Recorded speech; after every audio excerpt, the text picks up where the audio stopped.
686 updates చూద్దాం. Phone tapping వ్యవహారంపై జూబ్లీహిల్స్ పిఎస్లో మాజీ మంత్రి హరీష్ రావుపై సిట్ విచారణ కొనసాగుతోంది. సజ్జనార్ నేతృత్వంలోని సిట్ అధికారుల బృందం విచారణ చేపట్టింది. ఈ విచారణలో హరీష్ రావు వాంగ్మూలం నమోదు చేసుకుంది సిట్. గతంలో ఎన్నికల సమయంలో ఒకే రోజు సుమారు 600 మంది కాంగ్రెస్, బీజేపీ నేతల ఫోన్లు ట్యాప్ చేసినట్లు సిట్ గుర్తించినట్లు సమాచారం. ఇదే అంశంపై 6 గంటలుగా హరీష్ రావును ప్రశ్నిస్తోంది సిట్. అయితే హరీష్ రావు విచారణ నేపథ్యంలో జూబ్లీహిల్స్ పిఎస్ వద్దకు బీఆర్ఎస్ నేతలు, కార్యకర్తలు భారీగా చేరుకోవడంతో అక్కడ తీవ్ర ఉద్రిక్త వాతావరణం చోటు చేసుకుంది. ఇదే అంశానికి సంబంధించి పూర్తి సమాచారాన్ని మా ప్రతినిధి రామకృష్ణ అందిస్తారు. చెప్పండి రామకృష్ణ, మీ దగ్గర ఉన్న అప్డేట్స్ ఏంటి? శ్వేయ వర్మ ఏదైతే ఫోన్ ట్యాపింగ్ కేసు ఏదైతే ఉందో దానికి సంబంధించి కూడా నిన్న రాత్రి కరెక్ట్గా 9 గంటలకి హరీష్ రావుకి నోటీసులు ఇచ్చారు సిద్దిపేట ఇంటి దగ్గర. సో దానికి సంబంధించి ఈరోజు మార్నింగ్ సిటీ కార్యాలయానికి రావాలని చెప్పిన నేపథ్యంలో ఉదయం కరెక్ట్గా 10:58 సిట్ కార్యాలయానికి హరీష్ రావు వచ్చారు. హరీష్ రావు అప్పటి నుంచి కూడా సిట్ అధికారులు విచారిస్తున్నారు. మధ్యలో కొద్దిసేపు ఇంటి దగ్గర నుంచి భోజనం వచ్చింది. భోజన సమయంలో కొంత విరామం ఇచ్చారు.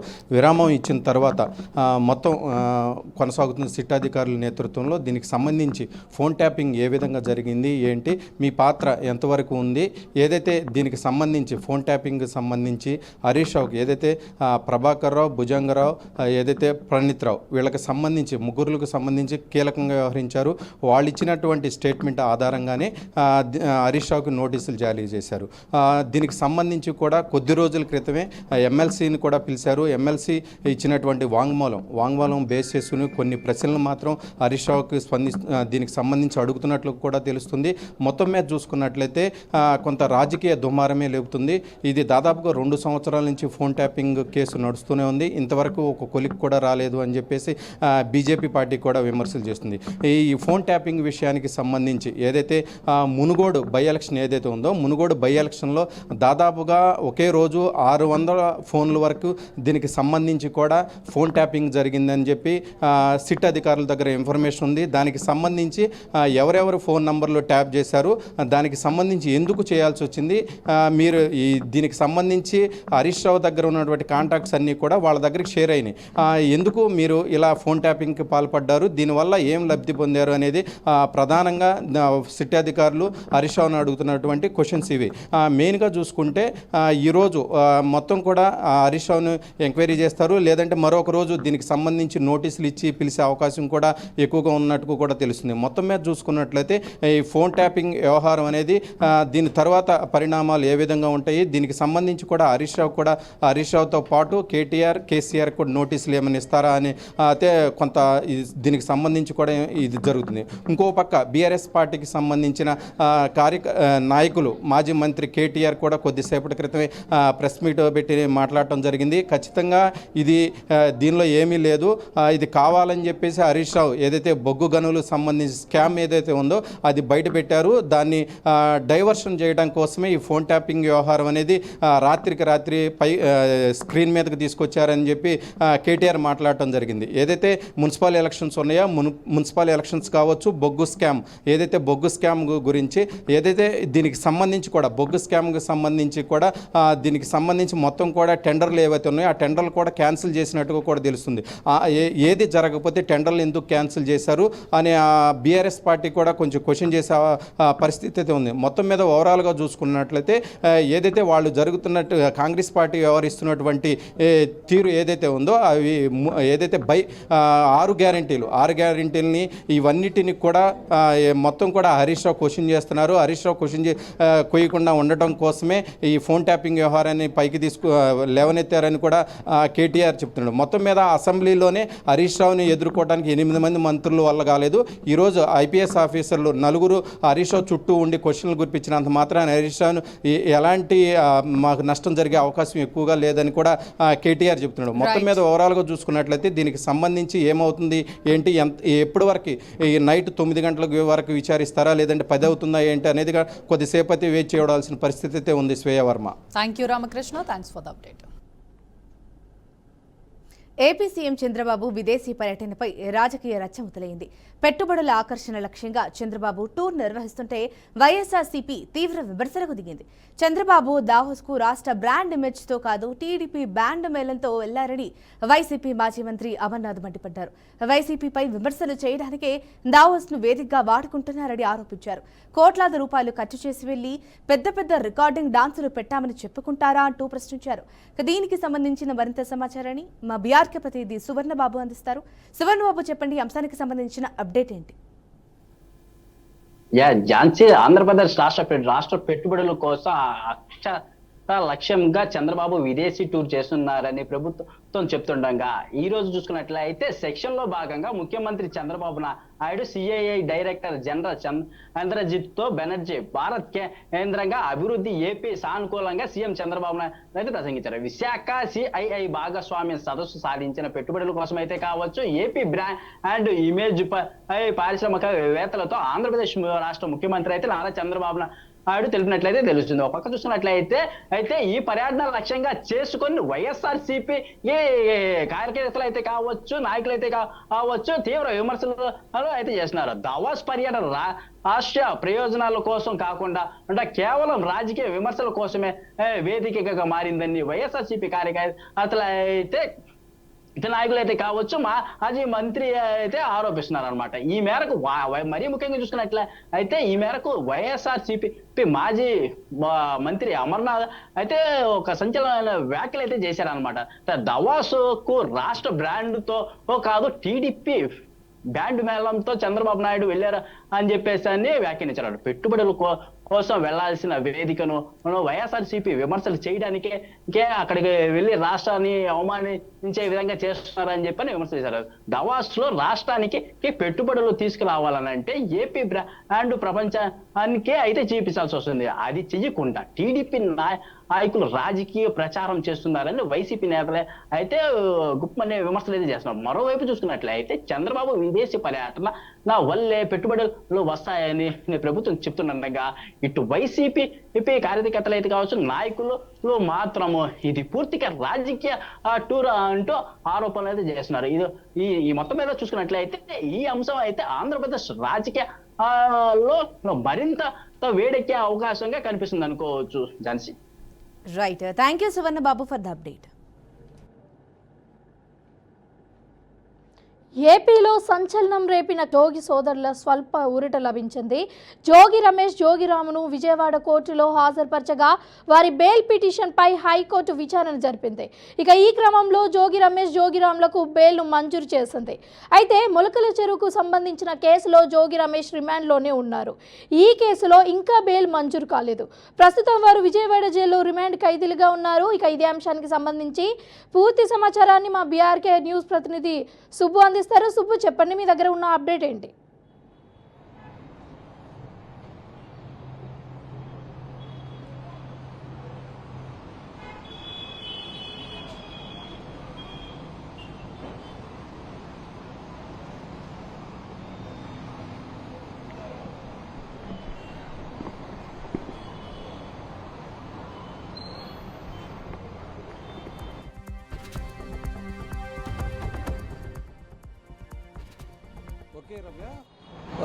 జోగి రమేష్కి ఈరోజు బెయిల్, జోగి రమేష్ ఆయన సోదరుడు రాముకు కూడా ఈరోజు బెయిల్ మంజూరు చేసింది. విజయవాడలోని ఏజేఎంఎఫ్సి కోర్టు ఈరోజు బెయిల్ మంజూరు చేస్తే ఉత్తర్వులు జారీ చేసింది. అయితే వీళ్ళు గత నెల 15 రోజుల నుంచి, అంటే దరిదాపుగా 2 నెలల నుంచి కూడా ఈ జైల్లో ఉన్నట్టుగా కూడా తెలుస్తుంది. అంతేకాకుండా ఇప్పటికే సిట్ అధికారులు ప్లస్ ఏదైతే ఎక్సైజ్ అధికారులు ఉన్నారో వీళ్ళందరూ కూడా 2 సార్లు విచారించడం కూడా జరిగింది. 2 సార్లు విచారించిన నేపథ్యంలో విచారణ పూర్తయిందని చెప్పేసి తమకు బెయిల్ మంజూరు చేయాలని చెప్పేసి కోర్టుని అభ్యర్థించడం జరిగింది. ఈ మేరకు మెజిస్ట్రేట్ వాళ్ళ అభ్యర్థులని కన్సిడర్ చేసి ఈరోజు భవానీపురంకి సంబంధించి ఏదైతే కేసు ఉందో, భవానీపురం పోలీస్ స్టేషన్లో నమోదైన కేసు ఏదైతే ఉందో ఆ కేసులో వాళ్ళకి బెయిల్ మంజూరు చేయడం జరిగింది. మొత్తంగా చూసుకుంటే ఇంకా మొలకలపల్లిలో ఉన్న కేసు ఏదైతే ఉందో దానిలో ఇంకా బెయిల్ రాకపోవడంతో ఇప్పటికీ వాళ్ళు విజయవాడ జైల్లోనే విజయవాడ సబ్ జైల్లోనే ఉన్నట్టుగా కూడా తెలుస్తుంది. అయితే ఇంకో కోర్టులో కూడా ఇంకో కేసులో కూడా బెయిల్ వస్తే తప్పితే వాళ్ళు బయటకు వచ్చే అవకాశం అయితే కనిపించట్లేదు. మొత్తంగా చూసుకుంటే ఈ కేసుని దాదాపుగా 2 సార్లు విచారించారు. 2 సార్లు వీళ్ళని అదుపులో తీసుకుని పోలీసు విచారణలోకి తీసుకుని వాళ్ళందరినీ కూడా విచారించడం జరిగింది. ఈ కేసులో జోగి రమేష్ A18గా ఉండగా ఆయన సోదరుడు జోగి రాము A19గా ఉన్నారు. మొత్తంగా ఈ కేసుకి సంబంధించి పూర్తి వివరాలను ఏసీబీ అధికారులు వీళ్ళ దగ్గర నుంచి విచారణ రూపంలో రాబట్టడం జరిగింది. ఆ ఏసీబీ అధికారులు ఏదైతే విచారణ రూపంలో వీళ్ళ దగ్గర నుంచి వివరాలు తీసుకున్నారో వాటన్నిటినీ కూడా మేజిస్ట్రేట్ ముందు ఉంచడం జరిగింది. అంతేకాకుండా ఈ కేసు టోటల్గా చూసుకుంటే జోగి రమేష్ గతంలోనే ఎవరైతే ఈ నిందితులు ఉన్నారో వాళ్ళందరితో కూడా సన్నిహితంగా ఉన్నట్టుగా తెలుస్తుంది. వీటన్నిటికీ సంబంధించి సాంకేతికమైన ఆధారాలన్నింటినీ సేకరించడం జరిగింది. అంతేకాకుండా జోగి రమేష్కి సంబంధించిన బ్యాంక్ లావాదేవీలకు సంబంధించి కొన్ని ఆధారాలు సేకరించడం జరిగింది. గూగుల్ టెక్ సంబంధించి కొన్ని ఆధారాలు సేకరించడం జరిగింది. దీనంతటికీ సంబంధించి ఆధారాన్ని సేకరించిన నేపథ్యంలో మేజిస్ట్రేట్ ముందు హాజరుపరిచిన తర్వాత మెజిస్ట్రేట్ ఒక నిర్ణయం తీసుకోవడం జరిగింది. వీళ్ళు బెయిల్ అభ్యర్థులపైన అభ్యర్థులను కన్సిడర్ చేయడం జరిగింది. అయితే మొలకలపల్లిలో ఉన్న మరొక కేసు ఉండటంతో ఆ కేసుకు సంబంధించి బెయిల్ రావడంతో ఇప్పటికీ వాళ్ళు జైల్లోనే కొనసాగుతున్నారని చెప్పుకోవచ్చు. ప్రస్తుతం భవానీపురం పోలీస్ స్టేషన్లో నమోదైన కేసు ఏదైతే ఉందో ఇబ్రహీంపట్నం సంబంధించి వీళ్ళు తీసుకున్న ఒక మద్యానికి సంబంధించి కల్తీ మద్యం ఏదైతే ఉందో దానికి సంబంధించిన కేసును ఈ కేసుకు సంబంధించి ఇప్పుడు బెయిల్ వచ్చిందని చెప్పుకోవచ్చు. గతంలోనే జోగి రమేష్ ఆయన ఈ కేసులో ఇంకా ఇన్వాల్వ్ అయిన వాళ్ళు ఎవరైతే ఉన్నారో వాళ్ళందరి ద్వారా కూడా ఈ కేసుకు సంబంధించిన పూర్తి ఆధారాలన్నింటినీ పోలీసులు కానీ సిట్ అధికారులు కానీ సేకరించారని చెప్పుకోవచ్చు. దీనికి సంబంధించి బ్యాంక్ లావాదేవీలకు సంబంధించి కావచ్చు, ఫోన్ సిగ్నల్స్ కావచ్చు, కొన్ని వాట్సాప్ చాట్లు కావచ్చు, దీనికి సంబంధించిన అన్ని ఆధారాలను తీసుకున్న నేపథ్యంలో వీళ్ళందరినీ కూడా అదుపులోకి తీసుకున్నారు. ఆ తర్వాత కోర్టు ప్రొసీడింగ్స్లో బెయిల్ తీసుకున్నారని కూడా చెప్పుకోవచ్చు. మరొక కేసుకు సంబంధించి ఇంకా బెయిల్ రావాల్సి ఉందని అనుకోవచ్చు. Ramya, thank you for the update Subbu. మిగిలిన అప్డేట్స్ చూద్దాం. అనకాపల్లి జిల్లా పెదమదినంలో ప్రభుత్వ భూముల్లో అకేసియా మొక్కల నరికివేత విషయంలో టీడీపీ జనసేన వర్గాల మధ్య ఘర్షణ చోటు చేసుకుంది. మొక్కలు నరికివేయాలని జనసేన నేతలు పట్టుబట్టగా దీనికి టీడీపీ నేతలు అభ్యంతరం తెలిపారు. ఈ క్రమంలో ఇరు వర్గాల మధ్య వాగ్వాదం తీవ్ర స్థాయికి చేరి రాళ్లు కర్రలతో పరస్పరం దాడులు చేసుకున్నారు. ఈ ఘటనలో పలువురికి గాయాలు కావడంతో వారిని ఆసుపత్రికి తరలించారు. సమాచారం అందుకున్న పోలీసులు సంఘటనా స్థలానికి చేరుకుని ఇరు వర్గీయులను సర్ది చెప్పి పరిస్థితిని అదుపులోకి తీసుకొచ్చారు. ఇదే అంశానికి సంబంధించి పూర్తి సమాచారాన్ని మా ప్రతినిధి శ్రీను అందిస్తారు. Good evening. అసలు యాక్చువల్ గా అనకాపల్లి జిల్లా పుచ్చిపేట మండలంలోని పెదమదవ అనే మా గ్రామంలో జరిగినటువంటి ఘటన చాలా దారుణమని చెప్పవచ్చు. రాష్ట్రంలోని కూటమి ప్రభుత్వము, కూటమి నాయకులు 3 పార్టీలు ఒకటే, 3 పార్టీలు కలిసే ప్రయాణం చేస్తున్నాము, 3 పార్టీలు ఏది చెబుతా జరుగు తీరుతాదని పైన ఉన్నటువంటి ఆ నాయకులు, రాజకీయ నాయకులు పైన వీళ్ళ పైన ఉన్నటువంటి నాయకత్వం అంతా కూడా చెప్పుకుంటుంటారు. సాక్షాత్తు చోడవరం నియోజకవర్గ ఇన్ఛార్జ్ ఎవరైతే ఉన్నారో రాజుగారు యొక్క మనుషులు, ఆ మనుషులకి ఆ పెద్దమడవ గ్రామంలో ఉన్నటువంటి టీడీపీ నాయకులకి ఇద్దరికి దారుణంగా మండల రెవెన్యూ అధికారి ఒక తహసీల్దార్ ఆధ్వర్యంలోనే కొట్టుకునే పరిస్థితి వచ్చిందంటే కనీ విని ఎరగని రీతిలోని ఆ నియోజకవర్గంలో, ఆ మండలంలో, ఆ గ్రామంలో ఎప్పుడు లేదనగా ఇలా కొట్టుకోవడం లేదు, చేసుకునేది లేదు. కానీ ఆ కూటమి ఆజ్యం పోసింది. ఆ ఆజ్యంలోని కూటమిలో బీటలు రాలి ఈ రోజు చోడవరం నియోజకవర్గంలో. ఇప్పటికే చోడవరం నియోజకవర్గంలో ఆ నియోజకవర్గం ఇన్ఛార్జ్ ఎవరైతే రాజుగారు ఉన్నారో, ఆ జనసేన ఇన్ఛార్జ్ రాజుగారు ఇప్పటికే టీడీపీ ఎమ్మెల్యే కేఎస్ఎన్ రాజుపై గుర్రమన్నారు. చాలా ఇష్యూలు జరిగాయి, కాంప్రమైజ్ అయింది. కానీ ఈ రోజు స్పష్టంగా జనసేన పార్టీ వర్గీయులు, టీడీపీ నాయకులు చేసినటువంటి పన్నంగానికి జనసేన పార్టీ కార్యకర్తలు పూర్తిగా రాళ్లుతోటి ఒక పక్క కడప, పులివెందులు అంత దారుణంగా రాయలసీమలోని ఇప్పటి వరకు బాంబులు వేసుకుంటారు, కర్రలతో కొట్టుకుంటారు, రాళ్లు వేసుకుంటారు అనుకున్నాం. కానీ అంతకన్నా దారుణంగా, కిరాతికంగా రాళ్లతోటి కొట్టుకునే పరిస్థితి ఈ రోజు చోడవరం నియోజకవర్గంలో కొత్త సంస్కృతి తీసుకొచ్చారు కూటమి నాయకులు. ఇప్పుడు బేటలు రాలేయా, బేటలు వాళ్తాయా లేదా పక్కన పెట్టుకుంటే స్వయంగా తహసీల్దార్ ఆధ్వర్యంలో జరిగినటువంటి ఘటనని ఏ విధంగా చూడాలి? అసలు తహసీల్దారే ఇట్లాంటి పని చేస్తుంటే ఆయన ఆధ్వర్యంలో జరుగుతుందంటే ఆజ్యం పోస్తుంది ఎవరికి? అసలు టీడీపీ నాయకులు వత్తాసు పలుకుతున్నారా, జనసేన పార్టీ నాయకులు వత్తాసు పలుకుతున్నారా? అక్కడ కార్యకర్తలు మాట్లాడుకునే పరిస్థితి ఉన్నది. అందువల్లనే అక్కడ పూర్తిగా ఇట్లాంటి ఇష్యూస్ జరుగుతున్నాయి. ఏం జరిగినటువంటి ఏదైతే బుచ్చిపేట మండలంలోని పెదమడవ గ్రామంలో జరిగినటువంటి ఘటన పూర్తిగా దుర్మార్గము, దోపిడీగా, అది చాలా కిరాతకంగా చెట్లు నరికేసి ఇబ్బందులు పెట్టారని కూడా చెబుతూ ఉన్నారు. Thank you Srinu, thanks for the update. Viveka హత్య కేసులో సునీత దాఖలు చేసిన పిటిషన్పై సుప్రీంకోర్టులో విచారణ జరిగింది. తదుపరి దర్యాప్తుపై ట్రయల్ కోర్టు ఇచ్చిన తీర్పును సవాల్ చేస్తూ సునీత సుప్రీంకోర్టును ఆశ్రయించారు. ఈ సందర్భంగా సీబీఐని ఉద్దేశించి తదుపరి దర్యాప్తు అవసరమని భావిస్తున్నారా అని ధర్మాసనం ప్రశ్నించింది. ఏ అంశాలపై మరింత విచారణ అవసరమో స్పష్టంగా వివరించాలని ఆదేశించింది. అలాగే ఎవరిని కస్టడీలోకి తీసుకుని ప్రశ్నించాలనుకుంటున్నారో వివరాలిస్తే వాటిని పరిగణలోకి తీసుకుంటామని సుప్రీంకోర్టు ధర్మాసనం స్పష్టం చేసింది. దీనికి సంబంధించిన మరింత సమాచారాన్ని మా బీఆర్కే ప్రతినిధి కృష్ణ అందిస్తారు. కృష్ణ, చెప్పండి, ఈ అంశానికి సంబంధించిన అప్డేట్ ఏంటి?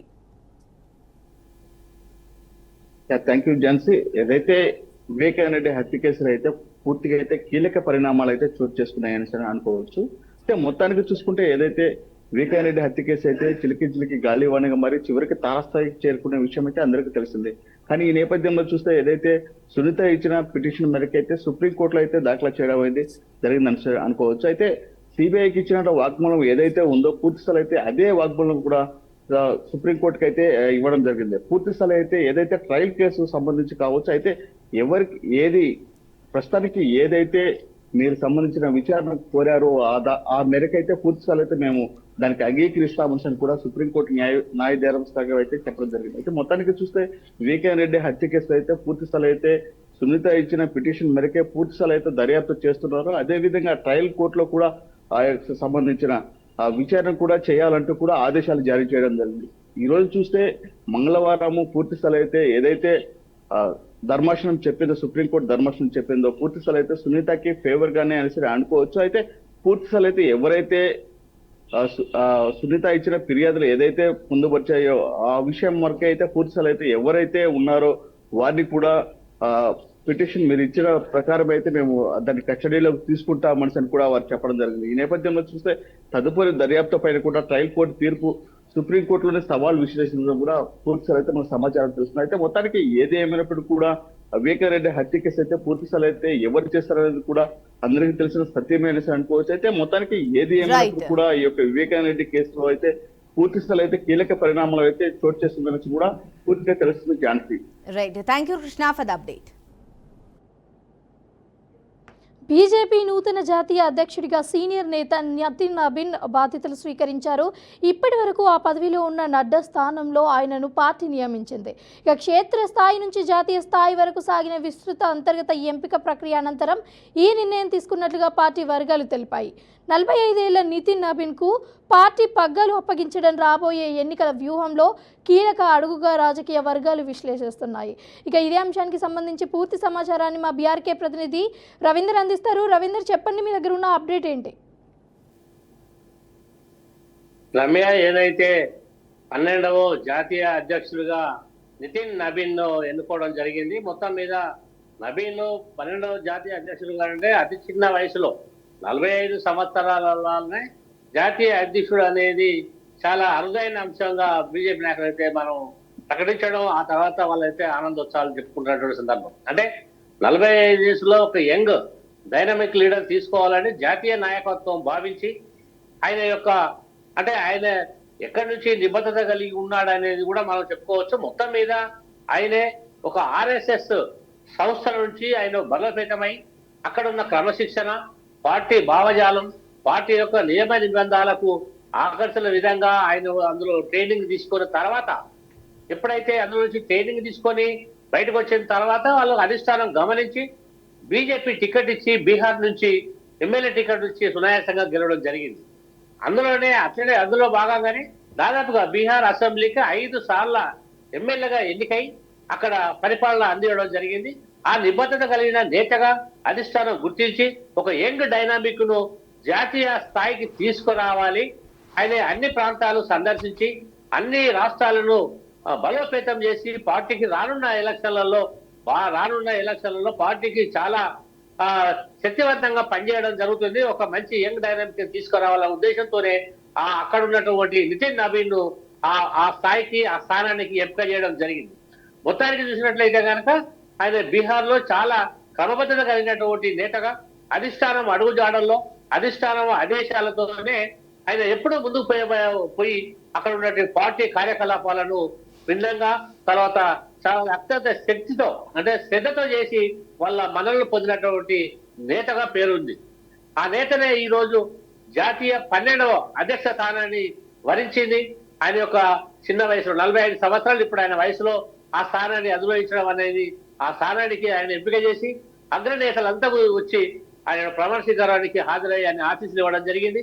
మొత్తానికైతే చాలా అరుదైన ఘటనగా చెప్పవచ్చు. ఆ నేతకు అంటే యువకులకే ఇవ్వాలి చాలా పకడ్బందీగా, ఎందుకంటే రాత్రి బౌలు పనిచేస్తారు, పెద్దవాళ్ళకి ఇస్తే తిరగలేని పరిస్థితి, అన్ని రాష్ట్రాల్లో మమేకమై అన్ని రాష్ట్రాల్లో సమన్వయంతో పార్టీని ముందుకు నడిపించాలనేటువంటి భావజాలంతోనే ఆ నేతను ఎన్నుకోవడం అయితే జరిగింది. Ramya, thank you for the update Ravindra.